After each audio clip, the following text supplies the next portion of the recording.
Cepat pergi selamatkan dia. Apakah anak ini tidak mengenali beruang Dreadclaw Duskull?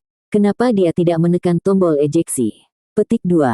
Suara cemas bergema di benak Tanggulin ketika dia secara bertahap sadar kembali, mati rasa sedingin es memudar dari tubuhnya pada saat yang sama. Suara gesekan logam terdengar dan di saat berikutnya, cahaya memenuhi matanya.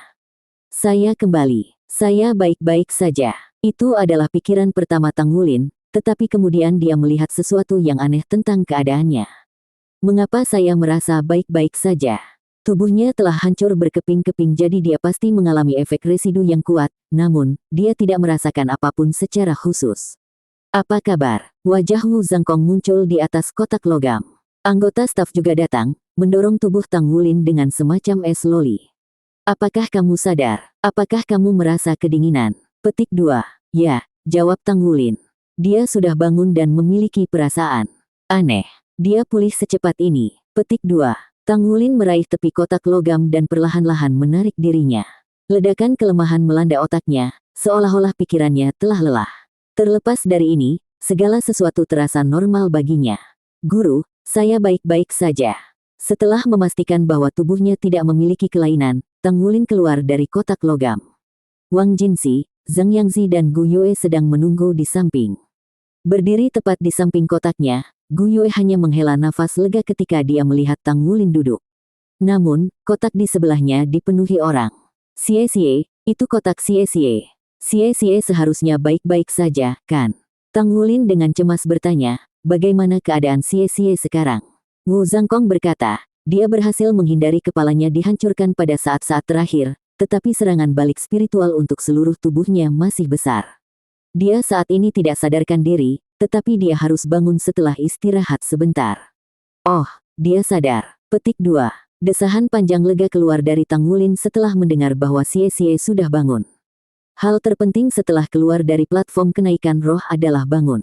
Selama seseorang bisa bangun, tubuh akan bisa pulih perlahan. Bagaimanapun, mereka tidak benar-benar menderita luka apapun.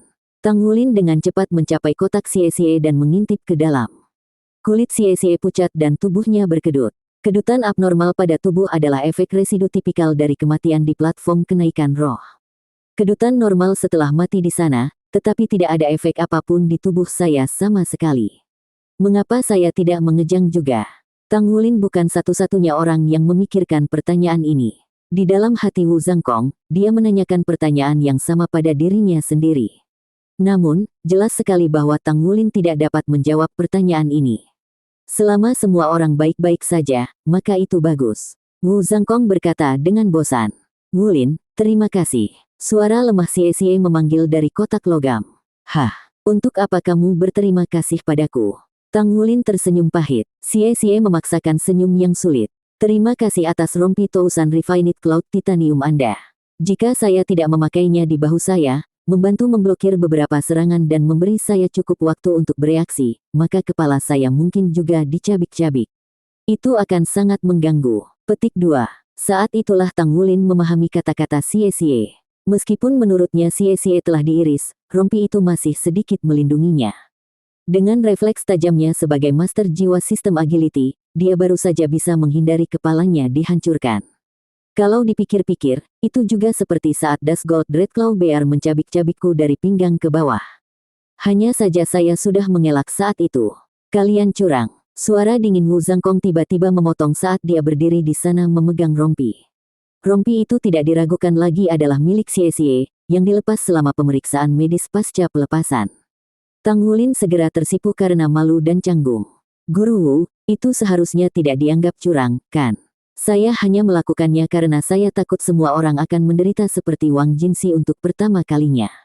Petik 2. Wu Zhangkong menyerahkan rompi itu kepada Tanggulin dan dengan acuh tak acuh berkomentar, pengerjaannya tidak buruk. Anda sudah bisa Tousan Refine. Petik 2. Tanggulin tercengang. Iya, Wu Zhangkong berkata, untuk bagian pertama dari ujian akhirmu, semua orang mendapat nilai penuh kecuali kamu, sang kapten.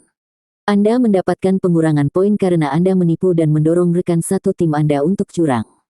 Skor ujian akhir Anda adalah... Tanggulin mendengarkan dengan cemas untuk putusan terakhir, jantungnya berdebar kencang. Hanya 99 poin. 99 poin. Itu bukan perbedaan besar dari 100. Pada saat itu, Tang Wulin bingung bagaimana harus bereaksi. Zhang Yangzi di samping sudah mulai berteriak, "Hidup Guru Wu." Wu Zhangkong dengan dingin menjawab, "Jangan terlalu bersemangat dulu. Masih ada satu bagian lagi untuk ujian akhir Anda. Anda juga harus lulus bagian ini untuk lulus ujian." Petik 2. Seorang anggota staf mengeluarkan mesin untuk menstabilkan kondisi Xie. Mesin ini mengirimkan arus listrik ke tubuhnya untuk mengurangi efek samping dari platform kenaikan roh. Xie telah menderita banyak efek sisa setelah dibunuh, jadi butuh waktu lebih dari 1 jam sebelum dia bisa mengumpulkan cukup kekuatan untuk duduk. Semua orang sudah pulih dan semua menunggu Xie. Tang Wulin berjalan ke sisi Wu Zhangkong dan dengan lembut bertanya, "Saya masih memiliki kartu masuk lain untuk platform kenaikan roh pemberontakan. Apakah saya benar-benar bisa masuk lagi?" Petik 2. MN. Wu Zhangkong menatap kartu di tangan Tang Wulin, jejak keheranan terlihat di matanya. "Asosiasi Pandai Besi memberikan ini padaku." Tang Wulin tidak repot-repot menyembunyikannya. Kesan Wu Zhangkong terhadap Tang Wulin berubah. Dia kemudian menggelengkan kepalanya dan berkata, "Kamu tidak perlu masuk lagi. Tidak ada artinya bagi Anda. Saat periode pemberontakan berlangsung, platform kenaikan roh akan tumbuh semakin kuat, dan bahkan lebih banyak makhluk jiwa yang fanatik akan muncul. Jika Anda masuk sekarang, Anda tidak akan bisa bertahan lama sama sekali. Anda bisa memegang kartu untuk saat ini dan menggunakannya selama periode pemberontakan berikutnya. Kartu itu sendiri juga sangat berharga. Anda bisa melelangnya dengan harga yang cukup mahal." Petik 2. Tang Wulin awalnya ingin kembali ke platform kenaikan roh pemberontakan untuk menyerap lebih banyak energi roh, tetapi setelah mendengar kata-kata Wu Zhangkong, dia mengerti bahwa pikirannya terlalu naif. "Guru Wu, saya punya ide, tapi saya tidak yakin apakah itu mungkin untuk dicapai atau tidak. Ini tentang energi roh yang kami serap. Kali ini kami..." Tepat saat Tang Wulin hendak menjelaskan, tangan Wu Zhangkong terangkat dan menutupi mulutnya. Mata Wu Zhangkong beralih ke anggota staf pagoda jiwa di dekatnya lalu berbisik, "Kita akan membahas ini ketika kita kembali." Tang Wulin menyadari kesalahannya. "Tepat sekali. Kami telah menyerap begitu banyak energi roh kali ini sehingga kami pasti melampaui rata-rata. Saya benar-benar seharusnya tidak membicarakan hal ini di depan anggota pagoda jiwa." Iya, Xie didukung oleh Tang Wulin sepanjang perjalanan kembali ke akademi. Meskipun Xie sudah pulih sekarang, dia masih tidak memiliki kendali penuh atas tubuhnya dan semua gerakannya tidak terkoordinasi. Menurut anggota staf pagoda jiwa, dia akan membutuhkan setidaknya 1 hari untuk pulih dari keadaan ini. Untungnya, tidak akan ada efek yang bertahan lama. Adapun apakah bayangan telah dilemparkan ke dalam hatinya, hanya Xie yang bisa menjawabnya. "Saya baik-baik saja. Aku bahkan tidak melihat jiwa binatang apa yang membunuhku, jadi mengapa aku harus membayangi hatiku?" Xie berkata, "Semuanya berkulit tebal." "Kalau begitu bagus." Senyuman tipis muncul di bibir Tang Wulin setelah mendengar tanggapan khas dari Xie. Xie dengan marah mengeluh, "Ini sangat tidak adil. Kamu juga disayat, namun mengapa kamu baik-baik saja?" Petik 2. Tang Wulin mengangkat bahu. "Saya juga tidak tahu. Ngomong-ngomong, aku senang aku berhasil baik-baik saja. Mungkin juga terkait dengan kekuatan tubuh Anda. Tubuhmu masih terlalu lemah. Bagaimana kalau kamu ikut denganku saat lari pagi mulai sekarang? Itu akan meningkatkan konstitusi dan kekuatanmu." Petik 2. Xie menggoda, "Baiklah. Kalau begitu aku bisa bertemu dengan kakak perempuan senior itu." Petik 2. Tang Wulin tersipu merah. "Pertemuan apa dengan kakak perempuannya? Berhentilah membicarakan hal-hal yang tidak Anda ketahui." Petik 2. Tatapan Gu Yue langsung mengunci Tang Wulin, sementara Zhang Yangzi dan Wang Jinxi melirik ke arahnya dengan penasaran. Tang Wulin berkata dengan nada meremehkan, "Bukan apa-apa. Ada banyak orang yang berlari di pagi hari, jadi wajar saja jika saya bertemu dengan beberapa senior." Petik 2. Meskipun kata-kata yang dia ucapkan menyangkalnya, wajah halus muncul di dalam hatinya. Seperti yang dikatakan Xie, setiap hari dia bisa melihat Ouyang Zixin saat lari pagi. Meskipun dia hanya menyapanya setiap kali dan kadang-kadang berbicara beberapa patah kata dengannya, semakin dia berlari, dia semakin akrab dengannya. Selain itu, dia begitu terbiasa melihatnya setiap pagi sehingga kekecewaan akan memenuhi hatinya jika dia tidak ada di sana suatu pagi. "Kembali dan istirahatlah dengan benar. Kami akan meringkas pengalaman Anda besok. Tang Wulin, datanglah ke tempatku." Wu Zhangkong segera mengeluarkan perintah ini begitu mereka tiba di akademi. Tang Wulin pertama mengantarkan Xie Xie ke kamarnya dan membaringkannya untuk beristirahat sebelum menuju ke kantor Wu Zhangkong. Wulin, Anda harus ingat bahwa di masa depan, terlepas dari apakah itu platform kenaikan roh atau pagoda jiwa, Anda tidak boleh berbicara tentang gagasan apapun. Sebaliknya, tunggulah sampai Anda kembali. Mengerti? Wu Zhangkong menasihati. Tang Wulin mengangguk. Dimengerti, guru. Tapi kenapa? Jika platform kenaikan roh memiliki masalah, bukankah seharusnya saya memberitahu pagoda roh? Petik 2. Wu Zhangkong berkata, kamu masih muda dan ada beberapa hal yang belum perlu kamu ketahui. Selama Anda mengingat kata-kata saya, Anda akan baik-baik saja. Pagoda jiwa tidak berpikir seperti Anda. Mereka memiliki begitu banyak kekuatan sehingga bahkan federasi pun takut pada mereka. Selain itu, pagoda jiwa menjangkau ke benua lain juga. Petik 2. Tang Wulin tercengang. Benua lain. Benua bintang Luo dan benua surga Dou. Guru, apakah Anda pernah ke dua benua lainnya? Tahukah Anda apa yang berbeda tentang mereka? Tang Wulin dengan penasaran bertanya. Wu Zhangkong dengan tenang menjawab, ada banyak jenis tempat di dunia ini, dan Anda akan tahu seperti apa tempat-tempat itu ketika Anda mengunjunginya di masa depan, tetapi untuk saat ini, Anda tidak perlu memikirkannya. Sekarang beritahu saya, apa yang Anda rasakan di platform kenaikan roh hari ini? Petik 2. Melihat Wu Zhangkong tidak ingin berbicara tentang dua benua lainnya, Tang Wulin dengan bijak memilih untuk membatalkan topik dan dengan cepat mulai menjelaskan pikirannya. Guru Wu, setelah menyerap semua energi roh hari ini, saya menyadari bahwa akan sangat sulit bagi rekan satu tim saya dengan dua cincin jiwa untuk mengembangkan jiwa roh mereka. Faktanya, secara praktis tidak mungkin bagi mereka untuk mengembangkannya ke level 1000 tahun karena energi roh terbagi di antara dua cincin mereka secara merata. Bahkan jika mereka benar-benar mengembangkan jiwa roh mereka ke tingkat 1000 tahun, tubuh mereka tidak akan mampu menanggung cincin jiwa 2000 tahun, belum lagi kekuatan spiritual Wang Jinxi atau Zhang Yangzi tidak cukup kuat untuk menangani satu pun jiwa roh 1000 tahun. Bukankah ini alasan mengapa begitu sulit bagi Soul Master untuk mengembangkan jiwa roh mereka di platform kenaikan roh? Petik 2. Wu Zhangkong mengangguk. Fakta bahwa Anda telah sampai pada kesimpulan ini menunjukkan betapa seriusnya Anda memikirkan hal ini. Tidak buruk, bahkan jika Anda memiliki cukup sumber daya untuk memasuki platform kenaikan roh lebih sering, masih ada batasan pada apa yang dapat ditangani tubuh Anda. Pada akhirnya, peluang sukses Anda akan tetap kecil. Apa yang seharusnya Anda pertimbangkan bukanlah itu. Petik 2. MN. Tang Wulin mengangguk mengerti. Saya pikir situasi saya sebenarnya agak istimewa. Tubuhku lebih kuat dari master jiwa biasa jadi aku sebenarnya bisa mendukung cincin jiwa 1000 tahun meski hanya memiliki satu cincin. Saya tidak dibatasi untuk cincin hingga 400 tahun seperti Soul Master satu cincin lainnya. Kekuatan spiritual saya juga ada di ranah koneksi roh, jadi jika saya menyerap cukup energi roh, saya seharusnya bisa mendapatkan jiwa roh 1000 tahun, kan? Petik 2. Untuk sesaat, secercah kejutan berkelap-kelip di mata Wu Zhangkong sebelum dia mengangguk dan berkata, itu mungkin secara teori, tetapi kamu harus menyerap energi roh yang cukup untuk mengembangkan jiwa rohmu sebelum kamu mendapatkan cincin jiwa kedua. Selain itu, tubuh Anda harus mampu menanggung cincin jiwa 2000 tahun ketika tiba waktunya untuk cincin jiwa kedua Anda. Petik 2. Kata-kata Wu Zhangkong segera mengingatkan Tang Wulin akan sesuatu.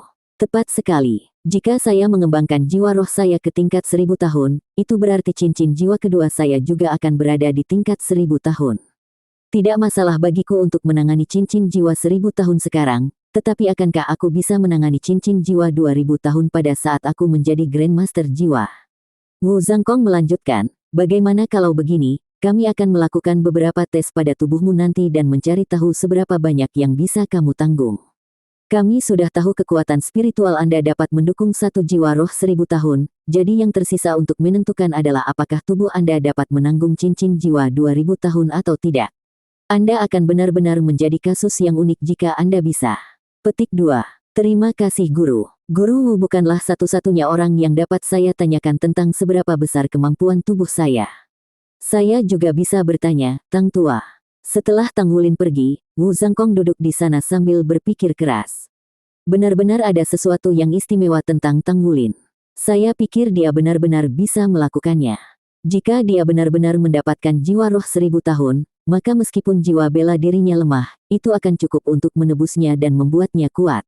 Situasi seperti ini bahkan jarang terjadi di Akademi Shrek. Namun, ini bukanlah suatu kepastian. Lagi pula, saya tidak pernah memasuki tanah monster sejati Shrek. Dia seharusnya hanya selangkah lagi dari mengembangkan jiwa rohnya sekali lagi. Sepertinya aku perlu melakukan tes khusus padanya. Wu Zhangkong menyipitkan matanya. Yang terbaik adalah merahasiakan masalah ini dari pagoda jiwa. Paling tidak, ini tidak bisa diungkapkan sampai dia lebih kuat. Saat alur pemikirannya berjalan di sepanjang jalan ini, serangkaian rencana mulai terbentuk. Dia tidak pernah mengharapkan anak-anak ini untuk membuat panen besar kali ini di platform kenaikan roh pemberontakan. Tanpa ragu, setelah bertahan paling lama, Tang Wulin yang paling diuntungkan. Dia telah menyerap energi roh paling banyak dengan Gu Yue di tempat kedua. Dia tiba-tiba menerobos untuk menjadi Grandmaster Jiwa 2 Cincin, mendapatkan kekuatan yang cukup untuk bahkan mengalahkan Penatua Jiwa 3 Cincin yang memiliki 2 jiwa roh dan jiwa bela diri yang kuat. Memang benar lawannya ceroboh, tapi mustahil untuk meraih kemenangan tanpa kendali gila atas elemennya. Tidak ada yang tahu seberapa kuat kekuatan spiritual Gu Yue setelah mendapatkan cincin jiwa keduanya. Gadis kecil ini memiliki kesempatan untuk mencapai alam roh laut pada saat dia berusia 15 tahun. Jiwa roh yang lain juga telah membuat beberapa kemajuan, tetapi sekarang mereka dihadapkan pada masalah. Mereka tidak dapat memasuki platform kenaikan roh lagi untuk sementara waktu, jika tidak, mereka mungkin secara tidak sengaja menyerap terlalu banyak energi roh yang akan mempengaruhi tubuh mereka secara negatif. Dia tidak pernah menyangka mereka akan membuat banyak kemajuan dalam waktu 6 bulan. Menurut rencana awal mereka untuk kelas 0, mereka seharusnya tidak sekuat ini sampai kelas 3. Sepertinya saya harus menyesuaikan kurikulum yang direncanakan semula. Paul Tang, sekarang aku telah sepenuhnya menyerap kekuatan segel pertama, berapa banyak cincin jiwa dan jiwa roh yang dapat ditangani tubuhku. Saat Tang Wulin kembali ke kamarnya, dia mulai bermeditasi untuk memanggil Tang Tua. Tubuh Paul Tang masih bermandikan cahaya keemasan, tetapi untuk beberapa alasan, Tang Wulin merasa seolah-olah cahayanya telah tumbuh sedikit lebih cemerlang dari sebelumnya. Paul Tang juga tidak lagi tampak transparan baginya. Paul Tang bertanya, "Oh, maksud kamu apa? Apakah ada masalah dengan cincin jiwa Anda?" Petik 2. Tang Wulin tidak tahu mengapa, tetapi dia menaruh kepercayaan yang sangat besar pada Tang Tua misterius yang berdiam di dalam tubuhnya. Dia tidak repot-repot menyembunyikan apapun saat dia menjelaskan apa yang terjadi di platform kenaikan roh, serta pemikirannya tentang evolusi jiwa roh yang telah dia alami. Setelah mendengar penjelasannya, Tang Tua tiba-tiba berkata, "Saya mengerti apa yang Anda pikirkan. Kau khawatir tubuhmu tidak akan mampu menyerap energi roh sebanyak itu, kan?" Petik 2. Tepat sekali. Itulah yang saya khawatirkan. Tang Wulin buru-buru menambahkan, "Jadi menurutmu cincin jiwa tingkat apa yang dapat ditanggung tubuhku sekarang?" "Dan jiwaku." Petik 2. Paul Tang berkata, "Ini sebenarnya adalah masalah yang sangat sederhana karena tidak ada yang lebih mengenal tubuhmu selain aku. Kekuatan spiritualmu secara bertahap meningkat, tetapi tugasmu untuk menemukan cara untuk meningkatkan lebih cepat. Akan lebih baik bagi Anda untuk menemukan metode penanaman kekuatan spiritual yang akan membantu Anda meningkatkan tingkat peningkatan kekuatan spiritual Anda. Dengan level Anda saat ini, Anda harus dapat mendukung jiwa roh 1000 tahun atau jiwa roh 200 tahun. Sedangkan untuk cincin jiwa, Anda tidak perlu khawatir. Setelah menyerap kekuatan segel pertama Raja Naga Emas, tidak masalah bagi tubuhmu untuk menanggung cincin jiwa 2000 tahun. Petik 2. Tang Wulin berkata, "Kalau begitu, mungkinkah saya membuka segel kedua sebelum saya mencapai peringkat 20? Dan tingkat apa yang akan dicapai tubuh saya setelah menyerap kekuatan segel kedua?" Petik 2. Paul Tang menjawab, "Berdasarkan kondisi tubuhmu saat ini, itu mungkin. Namun, Anda harus menemukan item yang saya ceritakan terlebih dahulu. Anda hanya dapat membuka segel kedua setelah mendapatkan item tersebut. Anda juga perlu memperkuat tubuh Anda lebih lanjut pada saat itu. Sebenarnya, jika Anda benar-benar dapat mengembangkan cincin jiwa dan jiwa Anda ke tingkat 1000 tahun, itu akan memberi Anda peningkatan menyeluruh pada tubuh dan esensi Anda, jadi saya sepenuhnya mendorong Anda untuk mengembangkannya sebelum Anda mencapai peringkat 20. Kapan saat itu tiba, saya akan memberikan beberapa nasihat baru. Ingatlah, semakin awal Anda membuka segelnya, semakin tinggi kemungkinan segelnya rusak sendiri di masa mendatang sehingga periode aman Anda akan menjadi lebih kecil." Petik 2. Segel itu akan pecah dengan sendirinya. Mereka bisa melakukan itu? Tang Wulin bertanya dengan ragu. Paul Tang berkata, "Tentu saja.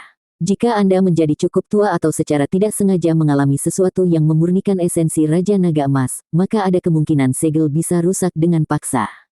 Jika itu terjadi, Anda akan menghadapi bahaya besar. Lebih penting lagi, segel yang terakhir akan menjadi lebih kencang. Pada dasarnya, semakin banyak segel yang Anda pecahkan sendiri, semakin kecil kemungkinan segel berikut akan rusak secara otomatis dan membahayakan nyawa Anda. Akan lebih baik jika mereka tidak pernah putus sendiri, jika tidak. Old Tang tidak menyelesaikan kalimatnya, tetapi nada suram dalam suaranya membuat maknanya jelas. Terima kasih, Tang Tua. Saya pasti akan melakukan yang terbaik. Tujuan saya sekarang adalah untuk pertama kali mengembangkan jiwa saya ke tingkat 1000 tahun. Petik 2. Tepat sekali. Lakukan yang terbaik. Kalian semua mendapat nilai tinggi pada ujian kemarin, dan ini dapat dikaitkan dengan kalian masing-masing melakukan apa yang diperlukan. Sepertinya 3 bulan terakhir ini sama sekali tidak sia-sia. Paling tidak, Anda sekarang adalah tim fungsional. Anehnya, meskipun Wu Zhangkong dengan jelas memuji murid-muridnya, suaranya tetap sedingin es seperti biasanya. Kelima siswa itu ragu apakah mereka harus senang atau malu. Tang Wulin, kendali Anda jelas telah membuat banyak kemajuan. Kerja bagus, dan terus lakukan yang terbaik. Sayangnya, kalian semua telah menyerap terlalu banyak energi roh kemarin, jadi setelah periode ujian akhir selesai, kami akan menjalankan beberapa tes lagi dan mencari tahu berapa banyak lagi energi roh yang dapat ditanggung oleh tubuhmu. Ingatlah bahwa sangat penting bagi Anda untuk tidak menyerap energi melebihi batas Anda. Petik 2. Berdasarkan pengamatan awalnya, Wu Zhangkong melanjutkan untuk meringkas pertempuran dari hari sebelumnya dan memberi mereka penilaiannya. Kelima siswa itu tidak bisa membantu tetapi berseri-seri dengan bangga ketika dia berbicara tentang platform kenaikan roh pemberontakan, terutama ketika dia menyebutkan laba-laba iblis berwajah manusia. Semacam perasaan yang luar biasa tak terduga masih melekat di hati mereka memikirkan pertempuran itu. Meskipun Gu Yue belum menembus 2 cincin pada saat pertempuran itu, taktiknya benar-benar sempurna. Tang Wulin, saya punya pertanyaan untuk Anda. Apakah itu bagian dari rencanamu untuk menggunakan jaring beracun Man-Face Demon Spider setelah kematiannya untuk membunuh lebih banyak makhluk jiwa? Tatapan membara Wu Zhangkong menatap Tang Wulin. Tang Wulin dengan bersemangat menggelengkan kepalanya. Saya berpikir bahwa jika saya membiarkannya memutar jaringnya, maka dia akan menurunkan penjagaannya dan kami akan dapat menggunakan jaring tersebut sebagai pelindung setelah dia mati. Aku tidak pernah membayangkan bahwa jaring benar-benar akan membunuh begitu banyak makhluk jiwa untuk kita, membiarkan kita menyerap begitu banyak energi roh. Petik 2. Wu Zhangkong mengangguk sedikit. Meskipun kontrol koordinasi Anda luar biasa, Anda harus ingat bahwa inti dari master jiwa sistem kontrol adalah untuk tidak pernah membiarkan lawan mengetahui maksud Anda. Kali ini, serangan terkoordinasi Anda yang terus-menerus berfungsi untuk mengalihkan perhatian musuh, menciptakan celah penting bagi Anda. Petik 2. Saat menyebutkan ini, Tang Wulin hanya bisa menggaruk kepalanya karena malu. Wu Zhangkong melanjutkan, tapi kamu masih belum cukup tenang. Setelah membunuh Spider-Man Face Demon Spider, jelas bahwa kalian semua kehilangan ketegangan sebelumnya.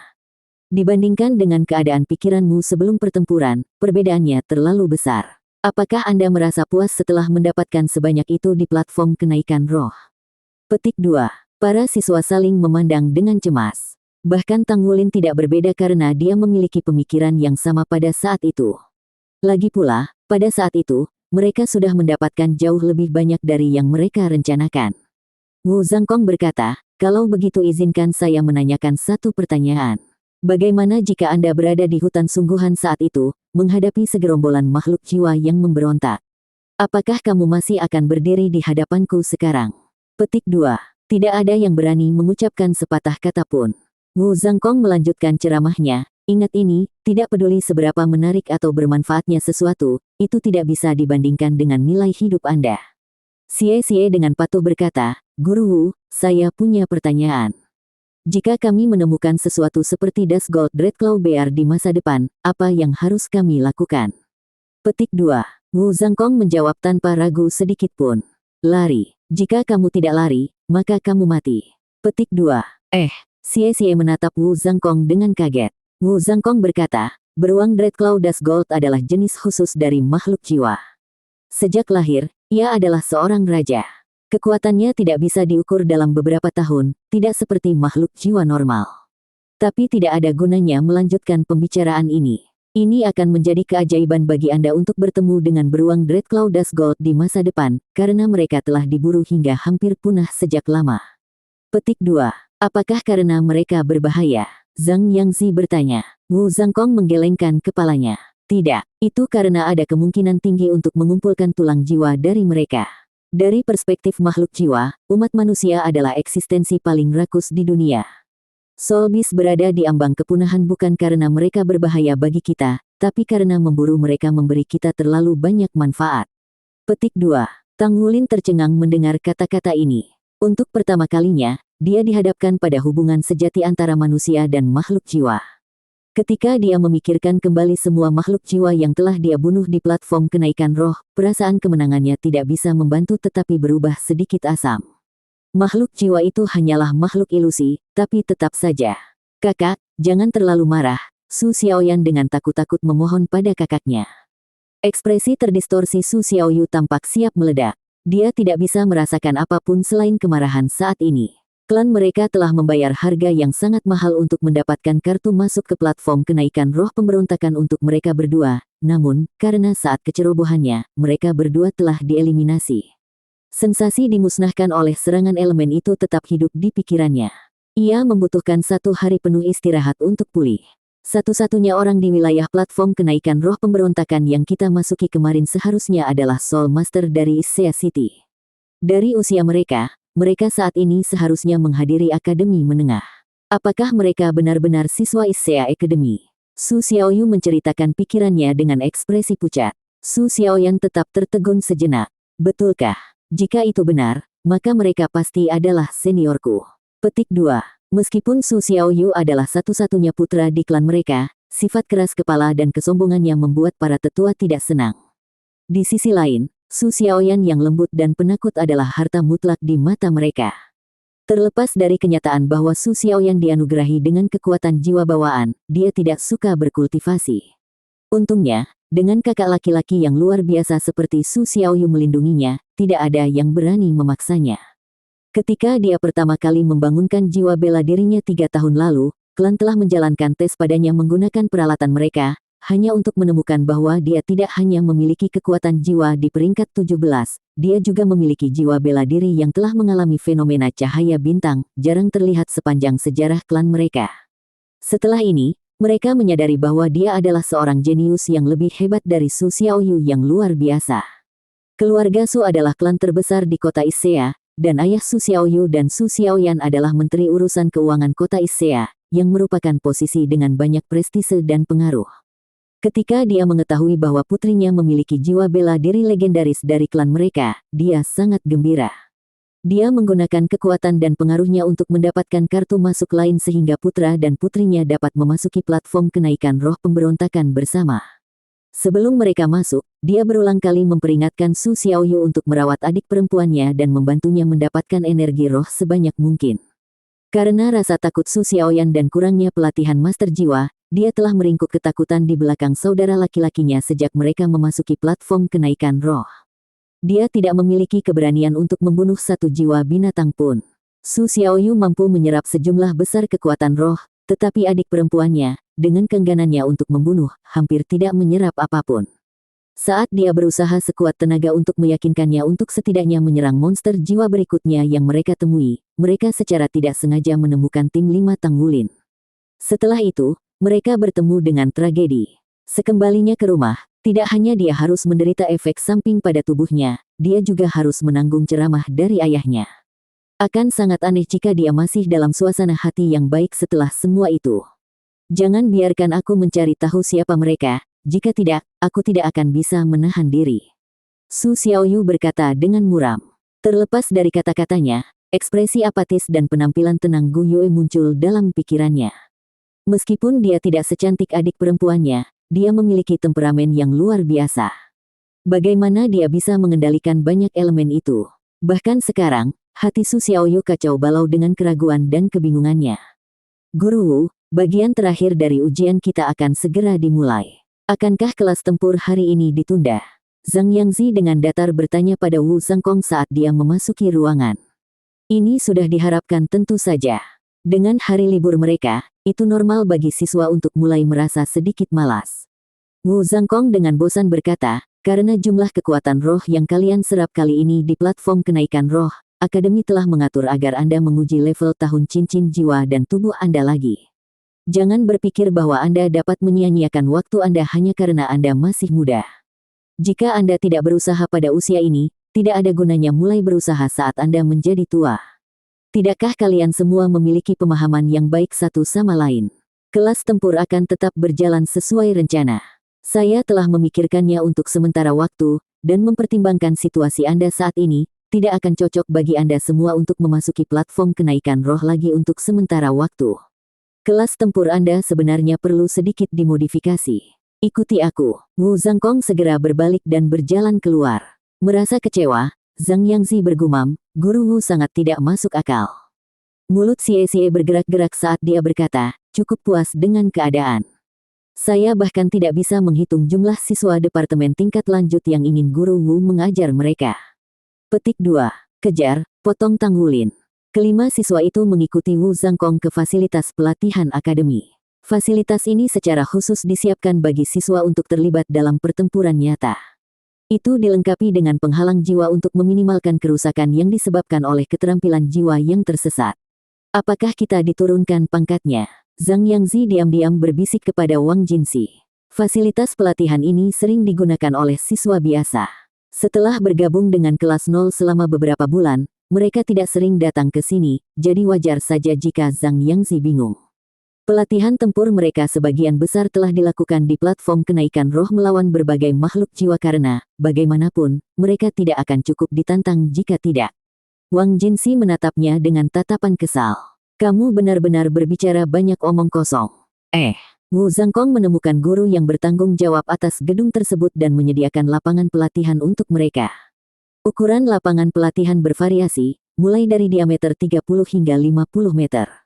Fasilitas itu memiliki total 3 lantai. Setiap lantai memiliki 4 lapangan pelatihan dengan ukuran yang berbeda, dan setiap lapangan biasanya ramai dengan siswa dari semua kelas pelatihan. Wu Zhangkong telah meminta sebidang tanah di lantai 3 karena saat ini kosong. Dengan cara ini, mereka bisa berlatih dengan damai. Wu Zhangkong membawa mereka ke lapangan latihan besar yang diameternya mencapai 50 meter. Xie dengan penuh semangat bertanya, Guru Wu, apakah kita bertiga akan melawan mereka berdua? Hehe. Xie mengalihkan pandangannya ke Zhang Yangzi, senyum nakal di bibirnya saat dia bersiap untuk pertempuran. Tidak, Wu Zhangkong berkata dengan suara dingin. Kalian berlima bersedia melawanku. 5 lawan 1, itu sangat tidak adil, Melawanmu, Xie menatap Wu Zhangkong, tercengang. Dengan ketidakpeduliannya yang biasa, Wu Zhangkong berkata, jangan lupa, ini bukan lagi platform kenaikan roh. Anda tidak akan hidup kembali di sini di dunia nyata dan saya mungkin tidak bisa menahannya dengan baik. Saya akan menekan kekuatan jiwa saya ke peringkat yang sama dengan Anda semua, dan saya tidak akan memperkuat cincin jiwa saya. Kali ini, bagaimanapun, saya akan menggunakan jiwa bela diri saya. Mulai. Bahkan tanpa memberi siswa kesempatan untuk menanggapi, cincin jiwa segera bangkit dari bawah kakinya.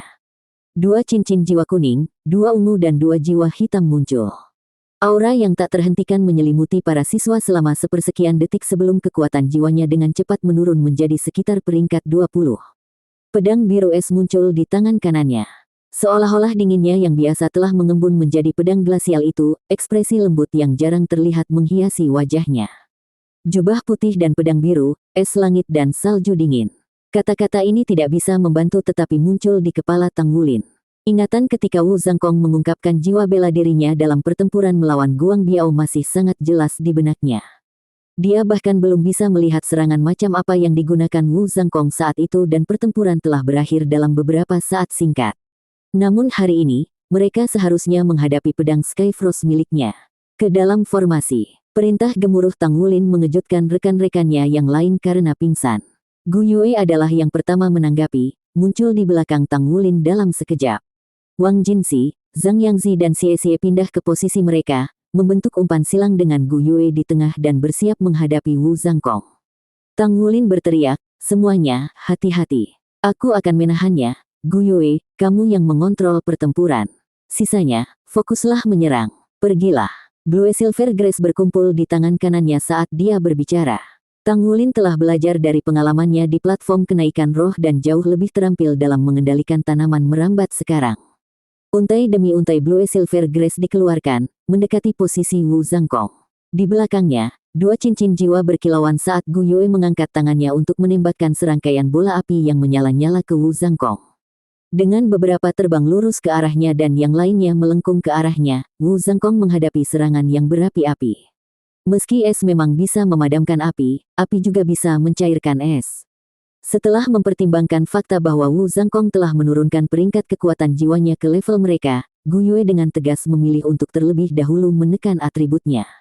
Lusinan bola api memenuhi udara, sebagian cepat, sebagian lambat. Terlepas dari itu, pada akhirnya, mereka semua menembak ke arah Wu Zhangkong.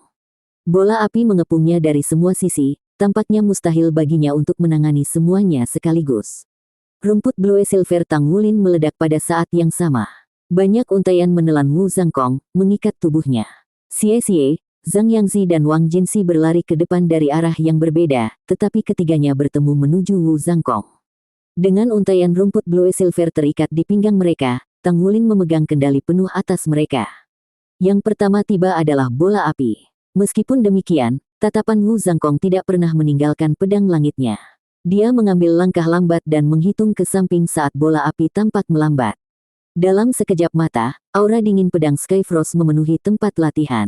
Lusinan bola api padam dengan tenang, dan saat cahaya hangat mereka menghilang, lingkungan kembali ke kilau aslinya. Untuk sesaat, sepotong emosi berhasil melewati ekspresi suram Gu Yue. Dia merasakan inti bola apinya dilenyapkan seketika oleh gerakan Wu Zhangkong. Detik berikutnya, Wu Zhangkong bergerak dengan ritme yang menakutkan, gerakan kaki mistisnya menghindari ikatan Blue Silver Grace saat mereka melesat satu demi satu. Saat itu, dia tidak berbeda dengan Jenderal Hantu, tubuhnya hampir seperti ilusi. Adegan ini mengejutkan dan mempesona tim penyerang yang terdiri dari 3 orang sampai ke tulang mereka.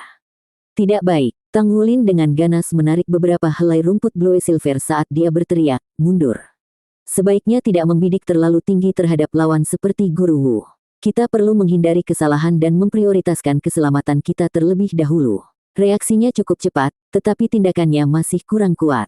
Xie Xie telah memahami pikiran Tang Wulin sejak awal, jadi saat dia mendengar perintah untuk mundur, dia segera mengubah arah dan terbang kembali dengan kecepatan maksimum. Zhang Yangzi dan Wang Jinsi, sebaliknya, terlalu lambat. Embun beku telah menyelimuti tubuh mereka. Mereka bukan orang bodoh. Belajar dari pengalaman masa lalu, mereka langsung mengunci tangan dan diselimuti cahaya hitam. Keterampilan fusi jiwa bela diri. Naga elang bayangan. Mereka tidak berani menahan Wu Zhangkong. Gelombang kegelapan beriak, menyingkap pemandangan yang mengerikan.